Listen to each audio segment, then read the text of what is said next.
শ্যামলের কবিতা সম্পর্কে কিছু বলার আগে একটু আহ, একটু প্রাথমিক কিছু দু একটি কথা বলি। সাধারণত যেভাবে বাস্তবের পৃথিবীতে সকাল হয় বা বৃষ্টি আসে বা লাঞ্চ ডিনার হয় বা রক্ত চলাচল করে, আহ, বাস্তব পৃথিবীতে ঘাস জন্মায়, নদী বয়ে যায়, পাহাড়ে বরফ জমে, কবিতায় এই ঘটনা বা এই ফেনোমেনাগুলো সেভাবে কিন্তু ঠিক আসে না। এটা আমরা সবাই জানি। কবিতার সঙ্গে জড়িত, সাহিত্যের সঙ্গে জড়িত, শিল্পের সঙ্গে জড়িত তারা এটা অনেকেই জানি। কিন্তু আমরা শ্যামলের কবিতা নিয়ে বা শ্যামল সম্পর্কে আলোচনা করতে গিয়ে এটাকে একটু ঝালিয়ে নিই।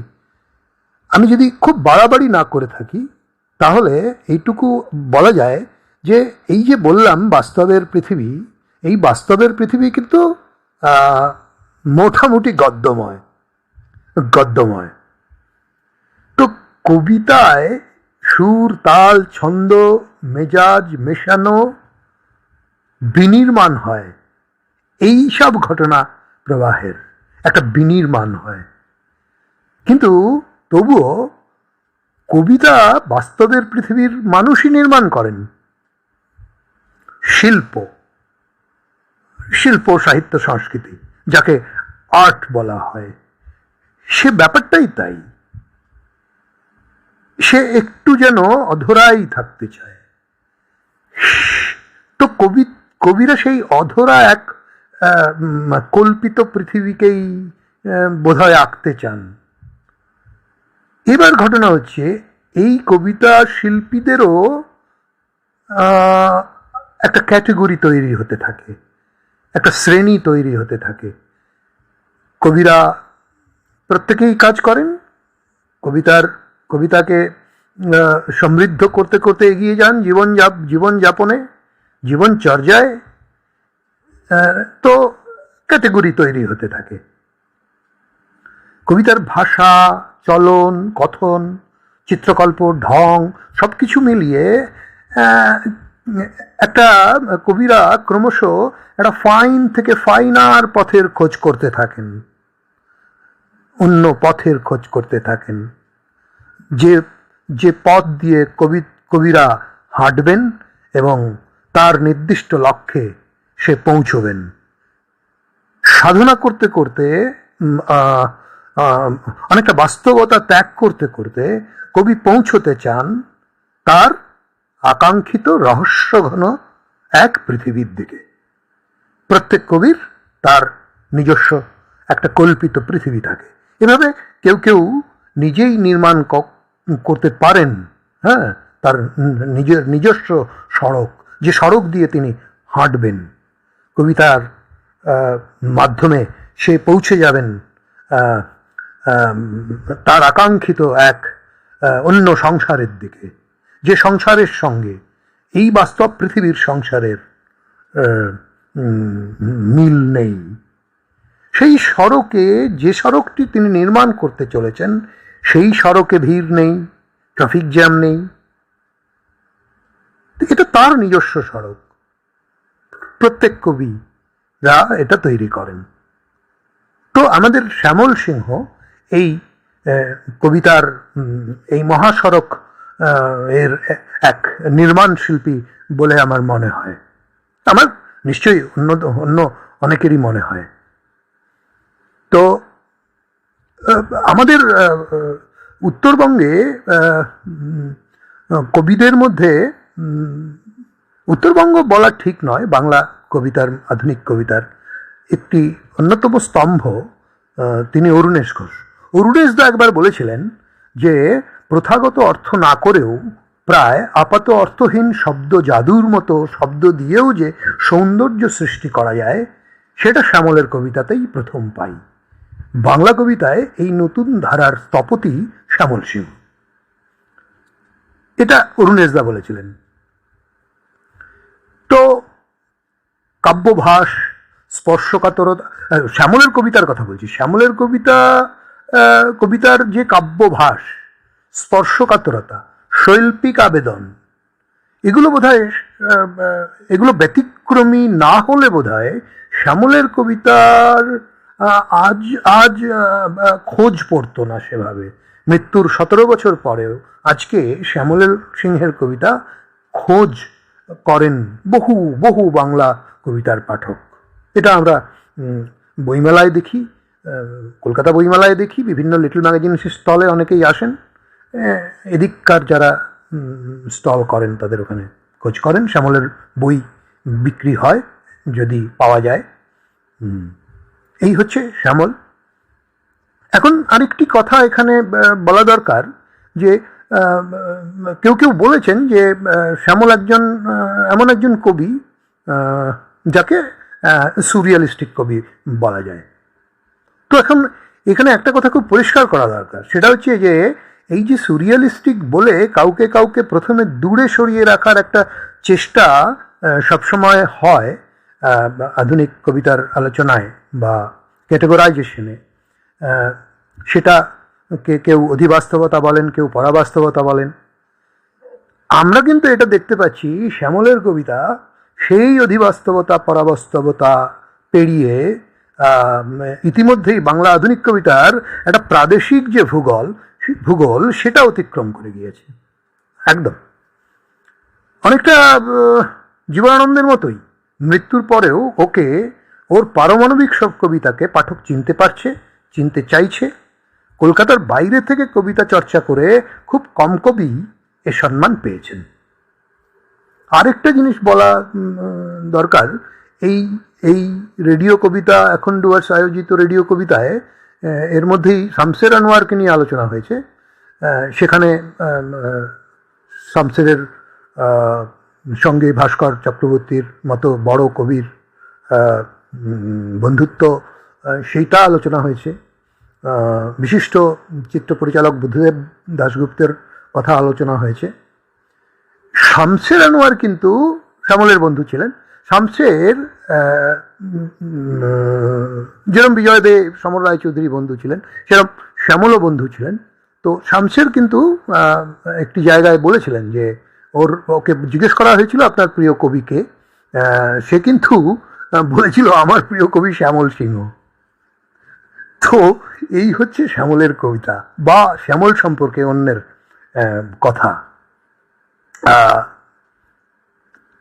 শ্যামল একটা জায়গায় মানে শ্যামল সম্পর্কে বলা হয়ে থাকে যে তার প্রিয় ভ্রমণ ছিল জলপাইগুড়ির চাউলহাটির পথ, আর তার জন্মস্থান ওদলাবাড়ির রেল স্টেশন।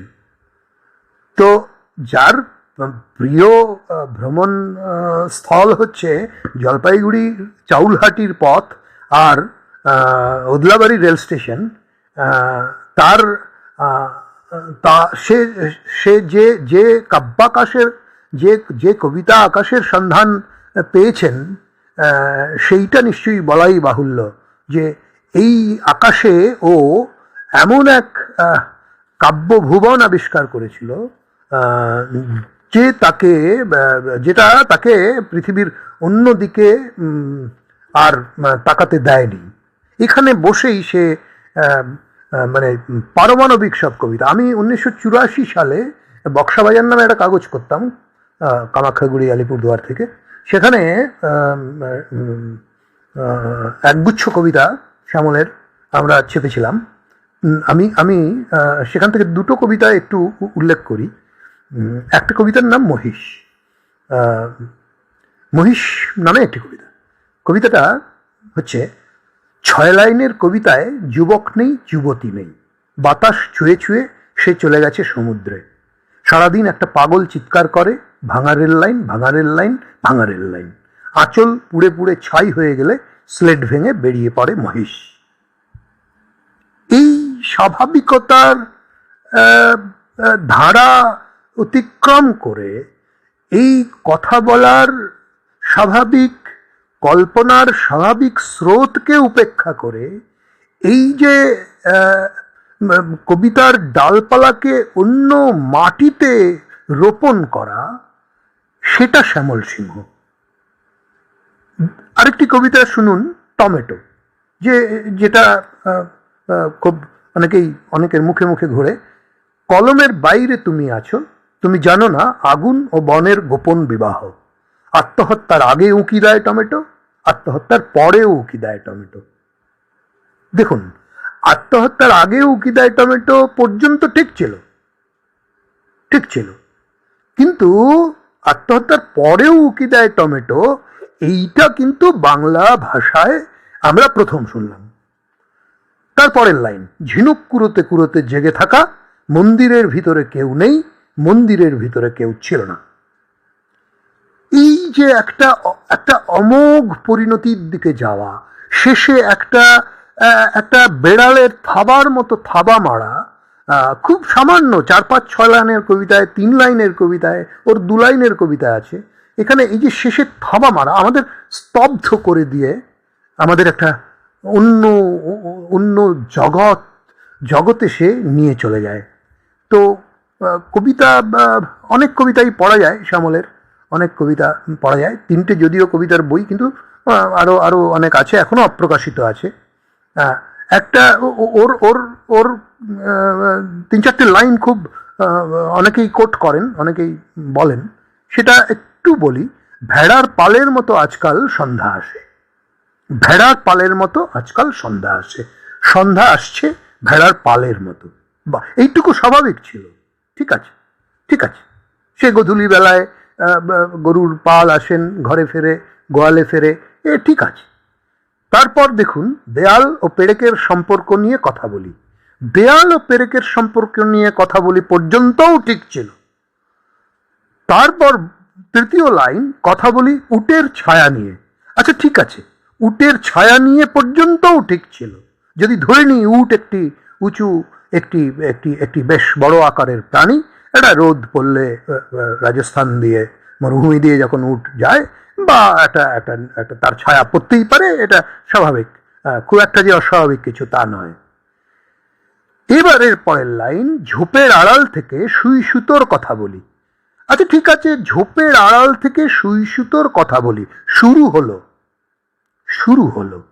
আমরা যদি কবিতার জাদুর কথা বলি, কথা শিল্পের জাদুর কথা বলি, তাহলে এই যে শুরু হলো লাইনটা, 1, 2, 3, 4 নম্বর লাইন থেকে, ঝোপের আড়াল থেকে সুই সুতোর কথা বলি, টুপির ভেতর থেকে বলি টুপির কথা। খুবই অস্বাভাবিক এবং খুবই মানে জাদুময়। এখানে হাঁটু মুড়ে থাকার মতো এ লাইন, শেষ লাইন আমাদের থমকে দেবে। টুপির পাশে টেলিফোন বলে শুধু টেলিফোনের কথা, টুপির পাশে টেলিফোন বলে শুধু টেলিফোনের কথা। মানে শ্যামলের কবিতার সঙ্গে বাংলা আধুনিক কবিতার কারো মিল নেই, কারো মিল নেই। এটা আমার কথা নয়, এটা অনেকের কথা, অনেক বড় কবির কথা এবং অনেক কবিতা বোদ্ধাদেরও কথা। ফলে শ্যামলকে নিয়ে, শ্যামলের কবিতা নিয়ে আমাদের পঠন পাঠন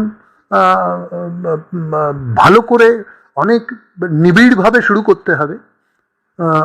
শুরু করতে পারলে আমরা দেখব যে শুধু ওই যে আমার এক বন্ধু বলেন মাঝে মধ্যে, ওই রক্তের ভেতর খেলা করে হেমোগ্লোবিন, এই সমস্ত পচে যাওয়া লাইন, এই সমস্ত সমস্ত পচা গন্ধযুক্ত লাইন, এগুলোর থেকে আমরা মুক্তি পাব এবং কবিতার মধ্যে আমরা নিজেদের আরো অন্য রকম ভাবে খুঁজে পাব। আমার মনে হয় শ্যামল সিংহের সম্পর্কে আলোচনা করার আগে শ্যামল সিংহের কবিতাটা নিবিড় পাঠ দরকার, নিবিড় পাঠ দরকার। তাহলেই আমরা শ্যামলের কবিতাতে ঢুকতে পারবো এবং এটা বুঝতে পারবো যে কবিতা কাকে বলে এবং কবিতা আমরা কেন লিখব, কবিতা কি নিয়ে আমরা আমরা কবিতায় আমরা আলটিমেটলি কি চাই, কেন। এই হচ্ছে, এটুকু বলছি। নমস্কার।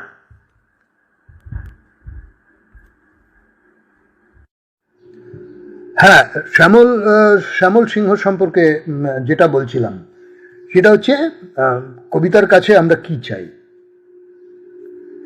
একটা এ প্রসঙ্গে একটা এটা উর্দু শায়েরের একটি অংশ বলি। शकील ना डल जमीन पर, शकील ना डल जमीन पर शराब देते हुए, मुस्कुराते हुए चीज मुस्कुराकर पिला, मुस्कुराते हुए चीज मुस्कुराकर पिला, शराब कम है तो साकिन नजर मिलाकर पिला।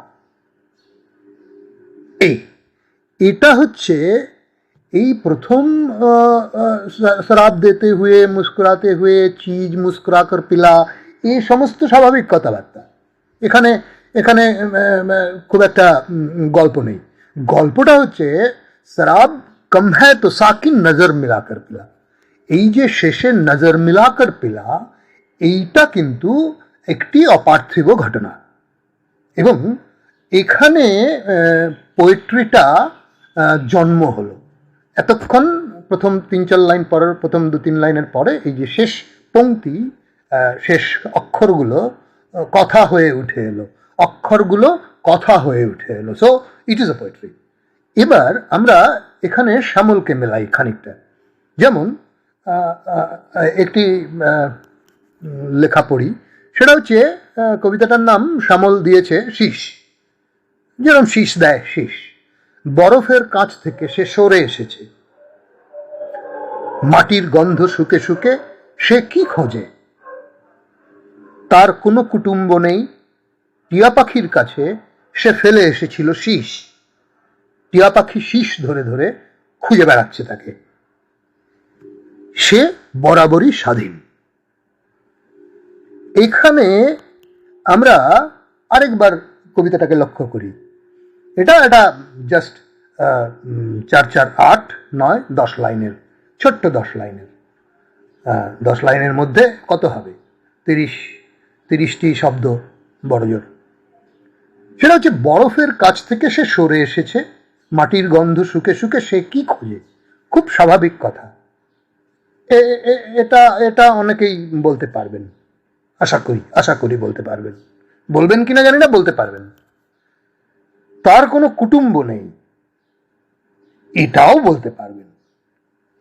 টিয়া পাখির কাছে সে ফেলে এসেছিল শীষ, এটা কিন্তু বলতে পারবেন না। টিয়া পাখির কাছে সে ফেলে এসেছিল শীষ।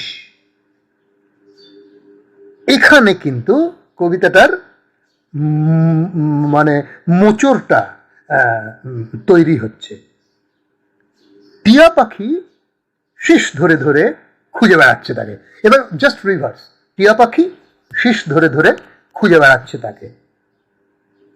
তারপর শেষ লাইনটা কল্পনা করা যায় না, সে বরাবরই স্বাধীন। হ্যাঁ, সে বরাবরই স্বাধীন। এইটা হচ্ছে শ্যামলের কবিতার গুরুত্বপূর্ণ দিক, এবং শ্যামলের কবিতার জাদু এটা, যে প্রথম কয়েক লাইন, প্রথম 2-3 লাইনে সে খুব স্বাভাবিক থাকবে, আর 5টা সাধারণ মানুষের মতো, সাধারণ খেটে খাওয়া মজদুরের মতো খুব খুব স্বাভাবিক থাকবে। কিন্তু শেষ লাইন বা তার আগের লাইনের শেষ বাক্যটিতে সে এমন একটা মোচড় দেবে, সেখানে সে তার অ্যান্টিথিসিস তৈরি করবে। প্রথমে সে একটি হাইপোথিসিস তৈরি করে। আমরা গবেষণায় যেটা দেখি সেটা হচ্ছে, প্রথমে একটা অনুমান নির্ভর একটা সন্দর্ভ আমাদের মনে মনে ভাবতে হয়, যে আমি একটা গবেষণা করব। গবেষণাটা কি? যে যুবতীদের মধ্যে নেশার প্রবণতা, ভারতীয় যুবতীদের মধ্যে নেশার প্রবণতা, কথার কথা। ফর এক্সাম্পল, এটা আমি প্রথমত আমরা কি করি, আমরা একটা হাইপোথিসিস তৈরি করি, আমরা একটা অনুমান নির্ভর একটা সন্দর্ভ তৈরি করি। এটাকে আমরা বলি হাইপোথিসিস। মানে আমি কি এটার থেকে প্রমাণ করব, এবং আলটিমেটলি আমি কি এটা এর থেকে কোন দার্শনিক তত্ত্ব এখান থেকে আমি তুলে আনব।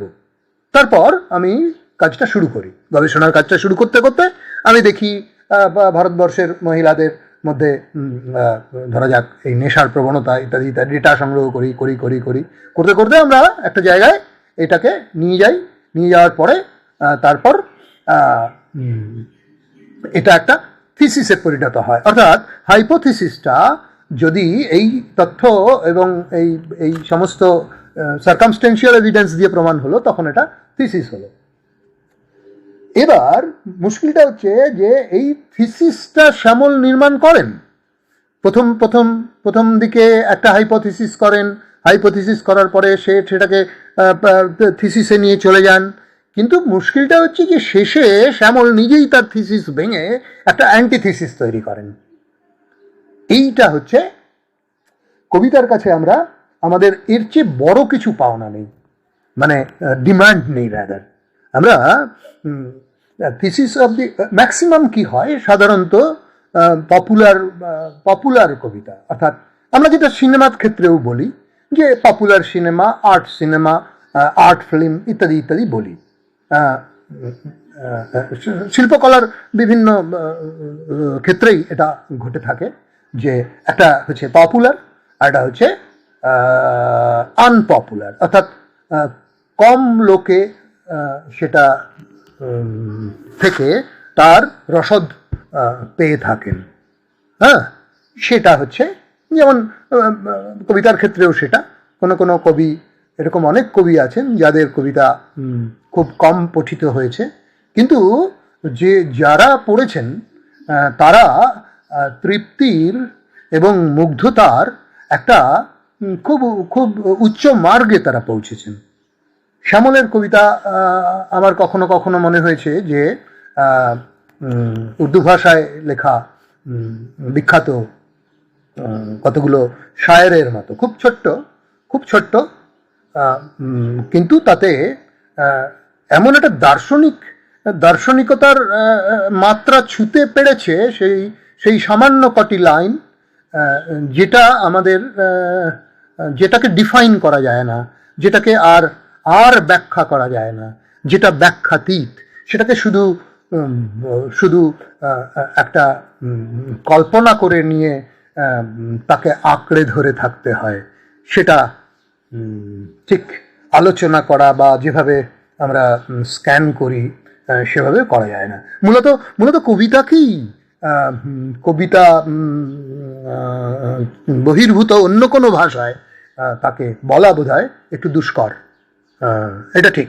ফলে আমরা শ্যামল সিংহের ক্ষেত্রে দেখেছি যে আজ অবধি শ্যামল সিংহের কবিতার খুব ডিটেইলসে কোনো আলোচনা খুব কম হয়েছে। যারা ওর ঘনিষ্ঠ ছিলেন, যারা ওর কবিতার খুবই ঘনিষ্ঠ, কবিতার নির্মাণ পর্ব থেকে কবিতা হয়ে ওঠা, তার প্রকাশের সমস্ত প্রসেসটার মধ্যে ছিলেন, তাদের অনেককেই আমি দেখেছি, তাদের অনেককে মানে কয়েকজনকে আমি দেখেছি, যেহেতু আমিও শ্যামলের খুব বন্ধু স্থানেই ছিলাম। আমি দেখেছি তারা শ্যামলের কবিতা কথা বলতে গিয়ে তারা শ্যামলের লাইন কোট করেছেন ম্যাক্সিমাম, মানে শ্যামল মানে এই, শ্যামলের একটি লাইন বললেন, শ্যামল সিংহ মানে এই, শ্যামলের দুটি লাইন বললেন, তারপরে তার নিজের কথাটা খুব কম। এটা কিন্তু আমি বলতে বাধ্য হচ্ছি, শ্যামলের খুব ঘনিষ্ঠ যারা, তাদের মধ্যে আমি তাদের চিনি বলেই বলছি, তারাও এটা করেছেন। কারণ শ্যামলের কবিতা বোধহয় কোনো কবিতা বোধহয় ঠিক সেভাবে ব্যাখ্যা করা যায় না। যেরকম আমি আরেকটি শ্যামলের কবিতা একটু কোট করি, পালক নামে একটি কবিতা। যে মেয়েটি বরাবর ফুলের বাগানে যায়, আমরা তার চরিত্র সম্বন্ধে সন্দেহহীন। খুব ভালো। যে মেয়েটি বরাবর ফুলের বাগানে যায়, আমরা তার চরিত্র সম্বন্ধে সন্দেহহীন। আমরা খোঁজ নিয়ে জেনেছি এক ঝাঁক সাদা হাঁস তাদের পালক উপহার দিয়ে গেছে মেয়েটিকে। এই যে প্রথম যে দুটি লাইন বললাম, যে মেয়েটি বরাবর ফুলের বাগানে যায়, আমরা তার চরিত্র সম্বন্ধে সন্দেহহীন, ওখানে ছিল একটা স্বাভাবিক দুনিয়ার কথা, একটা স্বাভাবিক সংসারের একটা স্টেটমেন্ট। তারপর শ্যামল এই স্বাভাবিকতাটাকে ভেঙে চুড়ে সে একটা অন্য জায়গায় আমাদের নিয়ে গেল। কি বলছেন? আমরা খোঁজ নিয়ে জেনেছি এক ঝাঁক সাদা হাঁস তাদের পালক উপহার দিয়ে গেছে মেয়েটিকে। বিউটিফুল শুধু নয়, এটা এটা এটা ভয়ঙ্কর। ওই একটা কথা আমরা সবসময় এখন বলি, ভয়ঙ্কর সুন্দর। তো এটা সেই ভয়ঙ্কর সুন্দর, এটা সেই ভয়ঙ্কর সৌন্দর্য রাদার। এবার দেখুন এই এই লেখাটার শেষের লাইনটি, বছরে একবারই সরস্বতী পূজা হয়। আচ্ছা, কোনো মানে হয়? বছরে একবারই সরস্বতী পূজা হয়। এবার কবিতাটা আমি প্রথম থেকে আবার বলি। যে মেয়েটি বরাবর ফুলের বাগানে যায়, আমরা তার চরিত্র সম্বন্ধে সন্দেহহীন। আমরা খোঁজ নিয়ে জেনেছি এক ঝাঁক সাদা হাঁস তাদের পালক উপহার দিয়ে গেছে মেয়েটিকে। বছরে একবারই সরস্বতী পূজা হয়। এইখানটায় এই যে শেষ লাইনে যে সমস্ত রকম সম্ভাবনা, সমস্ত রকম আমাদের ভাবনা, আমাদের বিলাসিতা, আমাদের আমাদের কল্পনা লোক, সমস্ত কিছুকে ওলট পালট করে দিয়ে ও যে শেষে বলছেন বছরে একবারই সরস্বতী পূজা হয়, এইটা আসলে বরাবর কবিদের লক্ষ্য। মানে মানে বরাবর বড় কবিদের এটা লক্ষ্য। আমাকে আমাকে একজন খুব বড় অধ্যাপক, গবেষক, আলোচক, কবি, প্রাবন্ধিক, তিনি একদিন বলছিলেন যে যে আমি তাকে প্রশ্ন করেছিলাম যে এই যে সব কিছুই তো ন্যারেটিভস, সব কিছুই তো ন্যারেটিভস। হ্যাঁ, সাহিত্যের প্রত্যুষকাল থেকে সব কিছুই ন্যারেটিভস, তো তো কবিতাও তো ন্যারেটিভস। তো সে আমাকে বলছেন যে হ্যাঁ ঠিকই, কিন্তু আমাদের মানে মানে কবিতার কাছে আমাদের চাওয়াটা হচ্ছে সে খুব কম কথায় আসল কথাটা বলবেন। এটা হচ্ছে ঘটনা। যেমন মালারমের 1 লাইনের কবিতা আছে, 456 লাইনের কবিতা আছে। তো শ্যামল সম্পর্কে বলতে গিয়ে এরকম মনে হয়।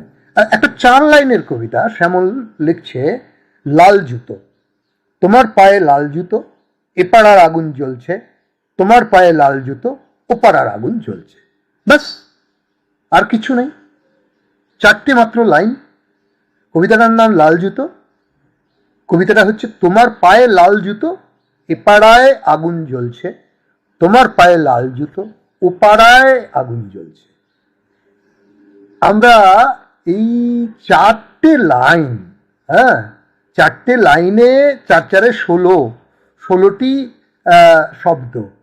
হ্যাঁ, এই যে 16টি শব্দ একটি চিরকালীন কথা হয়ে আমাদের কাছে এলো, এটা তো কবিতা ছাড়া সম্ভব নয়। আর কবিতার কাছে আমরা এই এই মেঘময়তা চাই, এই রহস্য ঘনত্ব চাই। আমরা সাধারণ প্রত্যেকটি লাইনে স্টেটমেন্ট, প্রত্যেকটি একটা লাইনের পরে আরেকটি লাইন, তারপরে আরেকটি লাইন, এভাবে বলতে বলতে কল্পিত কতগুলো লাইন, তারপরে দেখা গেল 20 লাইনের পরে কবিতাটা কিছুই দাঁড়ালো না, কতগুলো লাইন, ওটা ওটা ওটা আমার মনেও থাকলো না। আমি যখন কোনো আরেকটি কবিতা পড়তে যাচ্ছি তখন ওই যে 20 লাইনের পপুলার কবিতাটি পড়েছিলাম তার কোনো লাইনই আমার বুকে গেঁথে থাকেনি। কিন্তু লাল জুতো কবিতাটা এই যে 4টে লাইন মাত্র, তোমার পায়ে লাল জুতো, এ পাড়ায় আগুন জ্বলছে, তোমার পায়ে লাল জুতো, ও পাড়ায় আগুন জ্বলছে। কি অসাধারণ লাল জুতো! এই লাল জুতোর মধ্যে যে এই যে আগুনের যে বীজ, আগুনের যে বীজ লুকোনো ছিল, শ্যামল তাকে আবিষ্কার করলেন। লাল জুতোটাকেও আবিষ্কার প্রথমে শ্যামল করেছেন, কিন্তু তারপর ও সেই লাল জুতোর মধ্যে এই যে আগুনের একটা সূচনা দেখতে পেয়েছিলেন, এবং শেষে সে সেটাকে প্রমাণ করে ছাড়লেন যে লাল জুতো তোমার পায়ে, এই লাল জুতোটা আসলে আসলে তোমার তোমার জীবনযাপনের সঙ্গে বেমানান। এবং শুধু তাই নয়, এটা এটা মানে আমরা যেভাবে মানে তোমাকে দেখে অভ্যস্ত বা দেখতে চাই, সেইটা সেটার দিকে আমাদের দৃষ্টি না দিয়ে বরঞ্চ এটা এতই বেমানান লাল জুতো, এবং যেটা শেষ পর্যন্ত এ পাড়ায় এই লাল জুতোকে কেন্দ্র করে আগুন, যে এটা সৌন্দর্যের কোনো প্রতীক হতে পারে, হ্যাঁ, এটা এটা জীবনযাপনের কোনো অ্যাক্টিভিটি, কোনো বিহেভিয়ার হতে পারে, এটা এটা কোনো কোনো সামাজিক ফেনোমেনা হতে পারে, যেটাকে কেন্দ্র করে শ্যামল এই এই জিনিসটা ভেবেছিলেন যে এই লাল জুতো এ পাড়ায় আগুন জ্বলছে, তোমার পায়ে লাল জুতো ও পাড়ায় আগুন জ্বলছে। ফলে কবিতার কাছে আমরা যে কি চাই সেটা কখনো কখনো একটু একটু রহস্যজনক তো বটেই, আমরা বোধহয় নিজেও ঠিক জানি না, কিন্তু তবু কোনো একটা জায়গায় গিয়ে আমরা একটা তৃপ্তি অনুভব করি, আমরা একটা একটা একটা মুগ্ধতা পাই। সে তখন সে কবিতা হয়ে ওঠে বলে আমার ধারণা। এবং অজস্র অজস্র এইরকম কবিতার ভিড়ে এই ধরনের কিছু কিছু লেখা তখন ব্যতিক্রমী হয়ে ওঠে, যেখানে কোনো রকম ব্যঙ্গ বিদ্রুপ নেই, কোনো রকম একটা একটা ইদানিংকালে একটা স্টাইল হয়েছে। কোনো কোনো আমার আমার অত্যন্ত প্রিয় দু একজন কবির মধ্যে আমি সেটা দেখতে পাই, সেটা হচ্ছে যে একটা প্রচলিত মিথের মতো কতগুলো লাইন আছে আমাদের, সেটা সেটা রবীন্দ্রনাথ ঠাকুরের লাইন হতে পারে, সেটা জীবনানন্দের লাইন হতে পারে, সেটা এরকম, সেটা এক্ষেত্রে রবীন্দ্রনাথ ঠাকুরকেই বেশি অ্যাটাক করা হয়, রবীন্দ্রনাথ ঠাকুরের লাইনকে নিয়ে তার তার প্যারডি তৈরি করে কবিতার মধ্যে তাকে নিয়ে আসার একটা একটা রাদার অপচেষ্টা করা হয়। সেগুলো সেগুলো এক ধরনের কি বলবো, এক ধরনের প্যারোডি ওয়ার্ক, নাথিং এলস। কিন্তু আমরা এই তিনটে প্রকাশিত বই শ্যামলের, তার মধ্যে এবং কিছু অপ্রকাশিত কবিতা, তার মধ্যে আমি খুব একটা পাইনি যে চিরাচরিত কোনো মিথ হয়ে ওঠা কোনো লাইনকে কেন্দ্র করে তার বিদ্রুপ, কোনো কোনো লাইনকে কেন্দ্র করে তার প্যারোডি, এবং সেই সেই লাইনকে বিনির্মাণ, এটা আমি শ্যামলের কবিতায় দেখিনি। হ্যাঁ, আমি আমি একটু কম্পারেটিভলি, তুলনামূলকভাবে একটু একটু বড় বড় মানে কি, সে তো ওই 8-9 লাইনের 10 লাইন ম্যাক্সিমাম। বিবাহ বার্ষিকী নামে একটা কবিতা শুনুন, শ্যামল লিখেছিল, মেঘ যুবককে ছুঁয়েছিল যুবতীকে। মেঘ যুবককে ছুঁয়েছিল যুবতীকে। প্রতি বছর যুবক যুবতী মেঘ পূজা করে, পূজার রাত চলে যায় হাঁসেদের দখলে।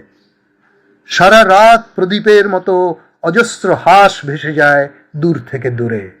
যুবকের কোমরের বেল্টে টোকা দেয় যুবতী, বেল্ট থেকে পাতা পড়ে। এভাবেই শুরু হয় বিবাহ বার্ষিকী। কি এটা এটা এটা এই কবিতাটাকে আমি কিভাবে ব্যাখ্যা করব? এটা তো ব্যাখ্যার অতীত। মেঘ যুবককে ছুঁয়েছিল যুবতীকে। প্রতি বছর যুবক যুবতী মেঘ পুজো করে। এটা অদ্ভুত একটা, এর মধ্যে তো একটা ফোকলোর আছে, এর মধ্যে একটা কি বা এর মধ্যে একটা কল্পিত সংসার আছে। হ্যাঁ, এসব কিছু মিলিয়ে তারপরে বলছে প্রতি বছর পূজার রাত চলে যায় হাঁসেদের দখলে, প্রতি বছর যুবক যুবতী মেঘ পুজো করে। সারা রাত প্রদীপের মতো অজস্র হাঁস ভেসে যায় দূর থেকে দূরে। সারা রাত প্রদীপের মতো অজস্র হাঁস ভেসে যায় দূর থেকে দূরে। যুবকের কোমরের বেল্টে টোকা দেয় যুবতী। কি কি সাংঘাতিক! বেল্ট থেকে পাতা পড়ে, বেল্ট থেকে পাতা পড়ে। এভাবেই শুরু হয় বিবাহ বার্ষিকী। একটা একটা ফেনোমেনা কি কাব্যিক শুধু নয়, এটা একটা, এর যে এটা বিউটিফিকেশন না কি, এটা না কি, কিসের অনুবাদ, কোন কোন ভাষা থেকে কোন ভাষায় অনুবাদ, কোন ভাব থেকে কোন ভাবে ভাবান্তর, এটা আমাদের অন্যভাবে ভাবায় এবং কবিতা সম্পর্কে আমাদের শ্রদ্ধা বাড়িয়ে তোলে। কবিতা থেকে আমরা যে আগে বলছিলাম কি চাই, এটা সেই চাওয়াকে অনেক অনেক বিস্তৃত পথে টেনে নিয়ে যায়। আমি ছুটি বলে একটি ছোট্ট কবিতা পড়ি শ্যামলের। পাখির ডানার নিচে আমি ছুটি কাটাচ্ছি, পাখির ডানার নিচে আমি ছুটি কাটাচ্ছি। হ্যাঁ, খুব খুব খুব মৌলিক লাইন, খুব খুব অসাধারণ লাইন, একেবারে যে খুব সাংঘাতিক কিছু সুরিয়ালিস্টিক তাও নয়। আচ্ছা ঠিক আছে, পাখির ডানার নিচে আমি ছুটি কাটাচ্ছি মানে কি, এটা তো আমি নাও হতে পারে, এটা তো অন্য একটি পাখিও হতে পারে। ঠিক আছে, পাখির ডানার নিচে আমি ছুটি কাটাচ্ছি, সমুদ্র এসে ধুয়ে দিচ্ছে আমার পা। ফাইন, আমি পাখির ডানার নিচে ছুটি কাটাচ্ছি, সমুদ্র এসে আমার পা ধুয়ে নিচ্ছে। প্রহরীর গলায় থমথম করছে রাত, যুবতীর ঠোঁট স্বপ্নে খুঁজছে বৃষ্টি। মানে যুবতীর ঠোঁট স্বপ্নে খুঁজছে বৃষ্টি। আধার পেকে উঠছে যুবকের শীষ, মাছের আঁশ ছড়িয়ে পড়ছে গোপনে, প্রহরীর গলায় শেষ হয়ে আসছে আমার ছুটি। দেখুন, একটা প্রথমত সে বলছে, একটা হাইপোথিসিস করছে যে পাখির ডানার নিচে আমি ছুটি কাটাচ্ছি এবং এই ছুটি কাটানোর ডিউরিং দিস ভ্যাকেশন কি কি ঘটনা ঘটতে পারে। নিশ্চয়ই এইটা অন্যরকম ছুটি এবং এই ছুটিটাকে কবি একটু দেখতে চাইছেন, একটু অনুভব করতে চাইছেন, এই ছুটির রসটাকে একটু বুঝতে চাইছেন। তারপর সে আস্তে আস্তে বলছেন, সমুদ্র এসে ধুয়ে দিচ্ছে আমার পা, প্রহরীর গলায় থমথম করছে রাত, প্রহরী যুবতী ঠোঁট স্বপ্নে খুঁজছে বৃষ্টি, আধারে পেকে উঠছে যুবকের শীষ, মাছের আঁশ ছড়িয়ে পড়ছে গোপনে, প্রহরীর গলায় শেষ হয়ে আসছে আমার ছুটি। শেষের লাইন সাংঘাতিক, প্রহরীর গলায় শেষ হয়ে আসছে আমার ছুটি। ছুটিটা কিভাবে শেষও হয়ে গেল? ছুটিটা শুরু করলেন শ্যামল, ছুটিটা শেষ করলেন শ্যামল। এরকম ভাবে প্রচুর ছুটি, প্রচুর জীবন কিছুক্ষণের জন্য শ্যামল নির্মাণ করতে পারেন এবং যে জীবন প্রথম দিকে বিশ্বাসযোগ্য হয়ে ওঠে, তারপর সেই জীবনটা চলতে থাকে, জীবনযাপনটা চলতে থাকে এবং সেই জীবনযাপনটাকে যখন আমরা প্রায় অভ্যস্ত হয়ে উঠেছি সেই জীবনযাপন দেখতে দেখতে এবং আমরা নিজে একটা কিছু ভাবতে যাচ্ছি, সেই জীবনযাপনের পরিণতির দিকটা, জীবনযাপনের শেষের দিকটা সম্পর্কে আমরা যখন একটা কিছু নিজেরা ভাবতে শুরু করেছি, তখন শ্যামল একটা বেড়ালের থাবার মতো বা চিতাবাঘের মতো এক প্রকাণ্ড লাফ দিয়ে বলবেন, প্রহরীর গলায় শেষ হয়ে আসছে আমার ছুটি। এই হচ্ছে শ্যামল সিংহের কবিতা। আনডিফাইনেবল, এভাবে ব্যাখ্যা করা যায় না, মানে ব্যাখ্যার অতীত। তো যে একবার কি বলে আলাউদ্দিন খাঁকে আলী আকবর, মানে ওর ছেলে আলী আকবর বলেছিলেন যে বাবা আমাকে একটু শুদ্ধ বিলাবলটা শেখাবেন। আলাউদ্দিন খাঁ বলছেন, শুদ্ধ বিলাবল? আরে শোনো বেটা, শুদ্ধ বিলাবল তো ওটা তো ইমপ্লিমেন্ট করা যায় না। শুদ্ধ বিলাবল এমনই একটা রাগ, এমনই একটা রাগ, যে রাগটা ভাবা যায়, যে রাগটাকে আমরা ছুতে চেষ্টা করি, কিন্তু ওটার বাস্তবায়ন সম্ভব নয়। ওটার বাস্তবায়িত যখন সে হবে, সে শুদ্ধ বিলাবল থাকবে না। তখন শুদ্ধ বিলাবল সবসময়ই মানে ছোঁয়ার অযোগ্য, সেখানে পৌঁছনো যায় না বেটা। তো আসলে কবিতা অনেকটা এরকম। কবিতাকে কবিতার ব্যাখ্যা তো দূরের কথা, কবিতা সঙ্গে এই আলাউদ্দিনের এই ব্যাখ্যাটা যায় খুব, আমার আমার মনে হয় এটা যায় যে ছুতে পারা ঠিক সম্ভব নয়। এনিওয়ে, শ্যামলের কবিতা নিয়ে যারা আছেন তারা তারা ওর ঘনিষ্ঠ দু একজন আছেন এখনো, তার মধ্যে খুব উল্লেখযোগ্য হচ্ছে বিজয় দে এবং সমর রায়চৌধুরী। বিশেষ করে সমর রায়চৌধুরী ওর খুব জীবনের মানে একটা সময় পর থেকে সমর রায়চৌধুরী ওর খুব বন্ধু হয়ে উঠেছিলেন। এবং আমার মনে হয় আমি শ্যামলকে কতটা আর চিনলাম বা চিনেছি, বিজয় সমর শ্যামলকে অনেক বেশি চিনেছেন এবং তারা খুব যোগ্য শ্যামল সম্পর্কে শ্যামলের কবিতা নিয়ে আলোচনার। আমি আমার মতো করে বললাম। Thank you.